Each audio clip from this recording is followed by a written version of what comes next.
Yeah, I probably shouldn't have gone with this color. The background's nearly the same. That is a bit better. Got a little bit of definition now. So there's a bunch of reasons to pick Sony, and if you're new to the camera world or are looking at switching brands, I want to give you some reasons today why Sony is a good option for you in 2020. I also asked Instagram, got lots of responses as to why they use Sony. Let's talk about it. A big reason to choose Sony right now is cost. If you're new to this as a hobby, as a profession, or if you're switching brands, Sony has come out with seven cameras in the past 2 years.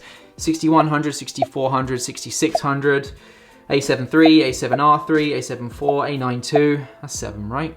Yeah, and they all range hugely in cost. A6100 right now you can get for $598, it's on sale, that's a solid price. And then the A9 II is $4,500 if you have a lot of money to blow, but I probably wouldn't recommend that if you're just starting out. And if you want to go a little bit older, doesn't necessarily mean it isn't good. The A6000 still shoots 1080p video, has good autofocus, and shoots great stills, and you can get that for under $250 used. So there's literally something out there for everybody right now in the Sony ecosystem. To continue on from cost is the versatility. Now, a big thing with Sony cameras is they're great hybrid cameras. So they shoot great video and they shoot great photo, and you can swap between the settings really quickly and really easily. And for me, that's a really big deal.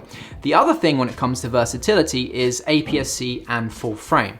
So Sony cameras actually come in both varieties. If you look at other manufacturers, Canon for example, they have the EF-M lenses, the EF lenses, they have the RF lenses. There's really 3 different kinds of lens mounts that people are using right now. You can buy adapters so they all work between each other, but Sony, on the other hand, full frame lens on my A7 III right now, I can take that off, and then this is an APS-C lens, and I can just put it straight on.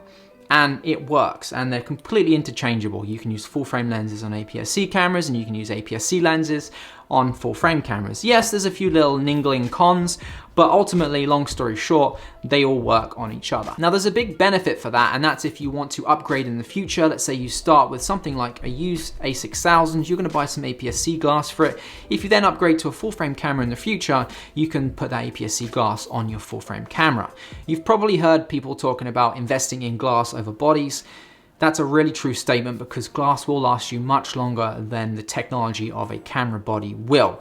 There's some Sony lenses out there that have been going for years, like the 55mm f1.8, and it's still a solid, high-performing, amazing piece of glass today in 2020. Even if in the future you end up upgrading to a cinema camera like the FS5 or the new FX9, you can use your E-mount lenses on that system too. So Sony is a very versatile system when it comes from switching lenses out from one camera to another camera. As long as it's in the Sony E-mount series, you can use all of your lenses on whichever camera you want. To move on from versatility, but to stay in the subject of lenses, let's talk about the lens selection available for Sony.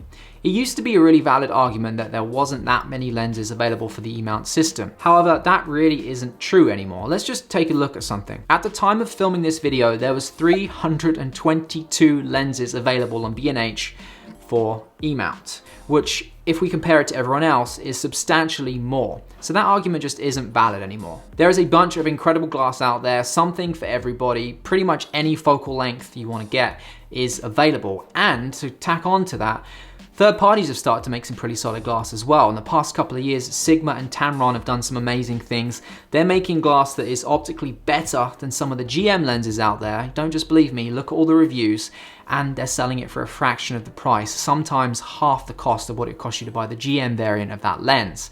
So there's a lot of lenses out there for you to pick from. Another reason for me and a lot of others is some of the features that Sony cameras have within them. Now, I picked up an EOS R last year.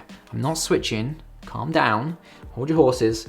I wanted to start doing comparisons between these two cameras, and I got this for a great price at Christmas time. It wasn't until I started using this though that I realized I got really used to some of the features that this has that this does not have.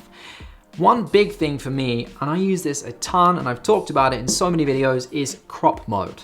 To be able to shoot on the A7 III, you can go into crop mode and just get that little bump, 1.5 times extra reach on your lens, and that is incredibly useful.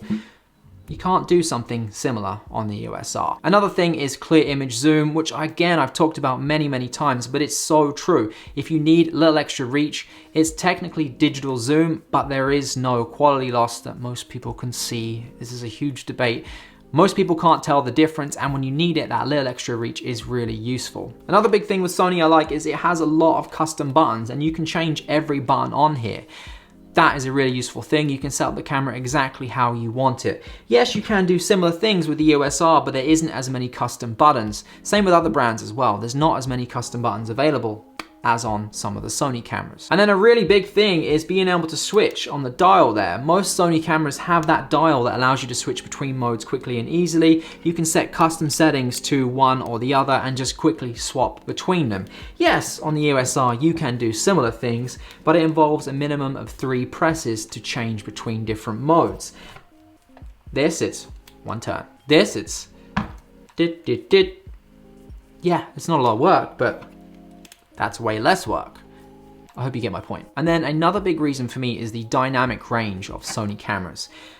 Sony cameras are renowned for being incredible in low light, much better than some of the competition out there. Pretty much like this meme suggests, which actually if you start looking at all these, they're all pretty true. Sony cameras are great when it comes to dynamic range. There's so many times I've taken an image and it looks like there's nothing in the sky. It's just white, blown out nastiness. And you can just bring down the highlights and, oh, there's the blue sky and the clouds. You can see it all, you can rescue stuff. Or if you've completely underexposed something, you can bring up the shadows and you can get detail back out there. You may not see it, but the camera is capturing it all and it is there. There's a lot of times, especially if you're new, where that can really save you.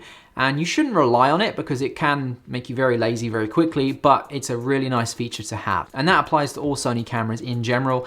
Their low light abilities and dynamic range is pretty good. And if you don't believe me, I went on Instagram and asked everyone there the reasons that they picked Sony. So let's cover some of those, shall we? So I've got a bunch of responses here. I'm just gonna pick some random ones, but you'll quickly start to see a theme. So we've got 120 frames per second, uncropped 4K were the original reasons. Now I love the sharpness and detail. That was from Word Alone, my bad. Tyler Waded says, I think Sony has the best balance of affordability and quality / functionality. F1.8 media, HLG, and lenses. Lens selection, what I talked about already. Video capabilities from Miko Lasbilak _photo. Stefan.tp, good autofocus, small size, and I can switch from photo to video in 1 second.